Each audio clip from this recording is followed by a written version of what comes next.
This video felt inevitable since Riddler's illegitimate daughter Enigma has surprisingly come up in multiple videos lately. First in my video on Riddler's Psycho Fangirl Conundrum, where I named Enigma as one of the many female Riddler related characters. And also in my video on the Batman arc The Eye of the Beholder, where Enigma appeared with the Riddler to fight Dick Grayson Batman. So who is Enigma? Well, that in itself is an enigma, and also a very long path to a not great answer, since there's a few things you need to know before you meet Enigma. Enigma's first appearance would be in Teen Titans issue 38 from 2006. However, we'll first talk about her dad, her best friend, and an alternate universe version of her dad, because they'll all be important. Her best friend being Duela Dent. The Riddler, aka Edward Nashton, or Edward Enigma with an I or a Y, would make his first appearance all the way back in the Golden Age of Batman comics in Detective Comics issue 140 from 1948, where the character would become a recurring evil mastermind villain. The character's name change to Enigma would come as a nickname, but later be his actual last name, making his name Enigma, or Enigma, a nickname the character at points would go by, although not typically an official villain name, however was actually used in the Arkham games as his actual villain name at one point. The character wouldn't be shown to have any kids for decades. That was until a character named Duela Dent. Duela Dent first appeared in Batman Family issue 6 from 1976, debuting as a character named Joker's daughter, who would go on as a character to take on the mantles of many supervillains' daughters, including the Riddler's, although very briefly. She would also claim to be Penguin's daughter, Scarecrow's daughter, Catwoman's daughter, and even Doomsday's daughter. That, of course, being far later afterwards when Doomsday actually existed, since Doomsday came into being in the 90s, far after this. But what?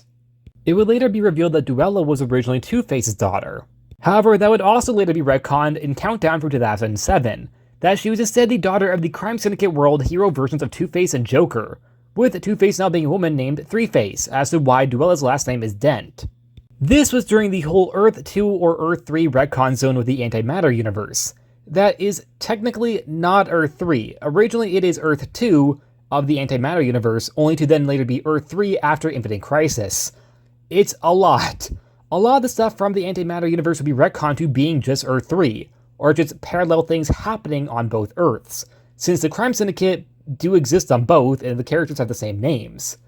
It's confusing, because why would it be simple? It's also referred to as Earth 2 at points, but also Earth 3 at points. Her family was a part of a team called the Riddler family, which was led by this Earth's version of the Riddler, which was her stepfather, who would often go by the alias Enigma, first introduced in 2004. However, this reveal wouldn't be until 2007, a year after the Enigma this video is about debuted. It's complicated. It's all very complicated, but we're finally here. Finally to 2006's Teen Titans issue 38. Post-Infinite Crisis, where Enigma we're finally talking about is introduced as a friend of Duela's in a single photograph, where she's labeled as being the Riddler's daughter, but more would come from this character. This is a part of a file of Titans members since Infinite Crisis, this being post-a-year time jump, which was often used to slot in new characters without really needing to explain who they are, Enigma included. This file is actually the first appearance of a handful of characters, including Ms. Martian. Now, any Crime Syndicate connection is never mentioned, but the fact she's paired with Duela, who the very next year will be revealed to be the Joker's daughter, does seem to imply either a possible connection or Duela gave her name inspired by the Enigma of her world. We also don't really know anything about Enigma either, but we'll go over the small appearances she has since this initial cameo. Her next appearance would be in issue 42, where she appears in the background in a really weird place. Many of the new members seem to be survivors of Lex's Everyman project, to give metahuman powers to wannabe superheroes. Many did die, but those who survived would attempt to be superheroes on Titans teams. Among them is oddly Enigma and Duela, neither of whom are metahumans. Therefore, why are they shown a part of the Everyman Project survivor group? And Duela's origin isn't at all related, as is later revealed. I'm assuming this was likely a mistake, or was meant to set something up for the two characters that was either scrapped or retconned, since neither character has any sort of metahuman power. The next issue, issue 43, will be the start of the arc about Deathstroke's Teen Titans, from issues 43 to 46, which Enigma with Duela would have a pretty okay part to play. Mainly Duela has more to do, but Enigma is there. It would be revealed that Enigma and Duela were double agents, working for Deathstroke, a part of his own Titans known as Titans East, with the duo helping to free the inmates of the Titans along with exclaiming how their daddies would be proud of them, which makes it kind of feel like Joker and Riddler are both their dads. I mean, I ship it, but it kind of sounds like they're implying that they're all one big family, which of course is not what they're implying, but that's what it sounds like to me. This arc is actually very strong and a personal favorite of mine. If you're confused why Cassandra is with Slade, it's because she's being controlled through drugs. She's not a villain, she's just being hypnotized through some sort of drug element. Which also becomes a pretty big deal for Cassie afterwards with her hating Slade. Enigma and Duela would also have a minor role in trying to break Raven by using funhouse mirrors to psychologically torture her. That have this magical property to them that shows her past, including Trigon. Raven however questions why Duela is doing this, since at this point in canon she's much more an anti-hero. Enigma tries to answer for her, trying to say that she's going to help Duela get noticed by her dad, referring to the Joker. But that's not at all why she joined. The Titans never fully accepted her as a member, instead just an honorable ally. She felt like no one ever wanted her, so when Deathstroke asked her to join his Titans, she just immediately said yes, wanting a place to be. Raven offers Duela a place on the Titans, a family, where Enigma laughs saying it's too late for that. But Duela would turn on Enigma to knock her out and help Raven, where Duela would actually help the Titans ongoing in this story.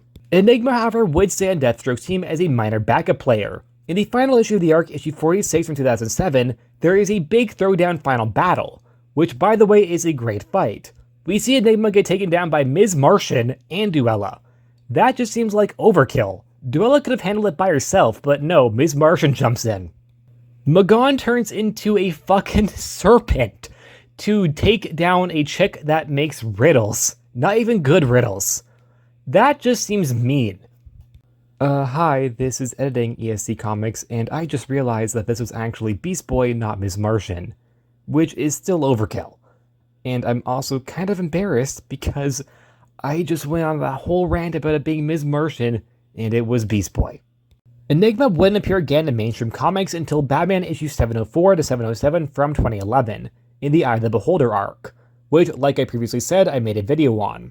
Enigma's role is very small. She appears with her supposed father when they attack Dick Grayson Batman at Lucius Fox's apartment.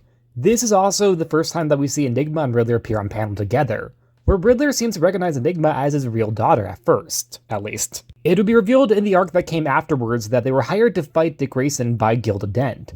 Her role in this arc is entirely just being the quirky sidekick to Riddler, loyal to her illegitimate father to whatever he asks, including fighting Batman or Catgirl, or stealing from the Falcone family. In Batman issue 712, Enigma would kinda come out of her own character. She would start to question her father's authority out of nowhere, which is really out of character for Enigma considering the character up to this point, saying he's washed up and needs to hang up the question mark, possibly implying it's her turn to be the Riddler. He doesn't take kindly to her disrespect and kills her off panel. We don't actually see it, but it is confirmed afterwards that, yeah, she's dead. Also, her wording in her final moments definitely seemed to imply that she wasn't actually his daughter, also because everyone else says that she isn't. Now, from all of that, all we knew of Enigma was that she was a villain, she was a friend to Duela, claimed to be Riddler's daughter, and seemed to want to be the next Riddler. But other than that, we know nothing about her, not even her real name. She's just called Enigma. Now, this being 2011, it wasn't long until Flashpoint happened, but Enigma seemed to just not exist in the New 52. But she did come back post-Rebirth. This would be in Batman Urban Legends issue 21 from 2023, where she's now said to be the actual daughter of the Riddler, or kinda. She is said to actually be his daughter, but then he's never referenced her again. She's now given the name of Quinn Nash, which is a reference to the last name Nashton that the Riddler originally had, and sometimes still has? This version of the character was a student at Arkham Academy, a college for young villains of Gotham up and coming as the next phase of freaks for Gotham. This would be a 3-issue arc that would focus on this academy with Enigma getting a pretty decent usage, being a love interest for Batwoman and confirming that the character is lesbian. Enigma would be one of the students to walk away from the villain school instead to move on to Gotham University to start a new life as a regular girl, not a supervillain like her dad wanted. Or possible dad.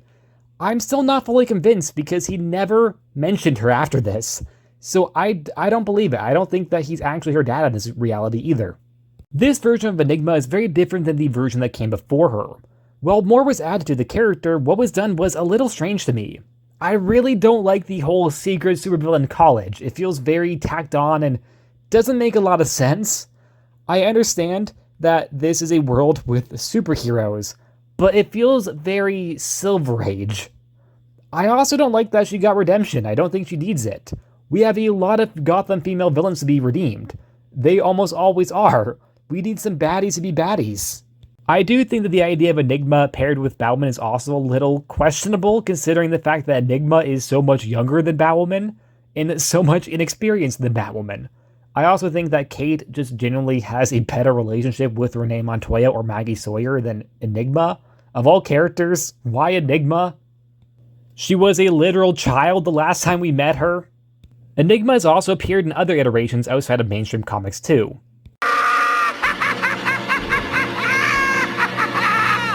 She would appear in Tiny Titans comics from 2008 to 2012, where Enigma, like always, is ambiguous as if she's actually Riddler's daughter or not, but she's once again a member of Titans East. This comic is outside of canon and is aimed at a younger demographic, and is far more comedic. As for that, Enigma herself is also a lot more comedic. She would drive Speedy crazy with a riddle about an orange. I hate that joke actually made me chuckle. Enigma would also appear in live action in Batwoman's second season working for Black Mask, now named Evelyn Rhyme and being an adult. Enigma is also now confirmed to be actually Riddler's daughter in this iteration.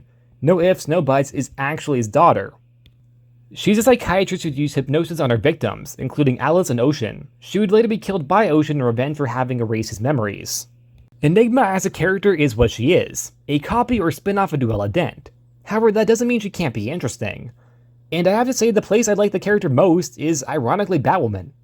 I know people are going to dislike the video just off me saying that, but her being a more civilized member of society on the surface opposed to her father is actually a pretty good place for her to be to not overstep on her father's grounds, and without feeling like a fangirl like Duela. Evelyn Rhyme is also just a better name than Quinn Nash, in my opinion. I wouldn't say Enigma has huge potential, but of the 4 iterations of the character, I'm sure you could mash them together to make an interesting character. Because there are qualities from each version I think that could make an intriguing villain, but not enough of any of them that could do that on their own. So instead, kind of combine them, mix and match. I think the character should be younger than Evelyn Rhyme, somewhere between Evelyn Rhyme's age and Quinn Nash's age, since I think the character should be a psychiatrist, and for that you probably want her to be like mid-20s, not 19. But also wanting the character to be a plausible daughter for the Riddler, and can't be the same age as him.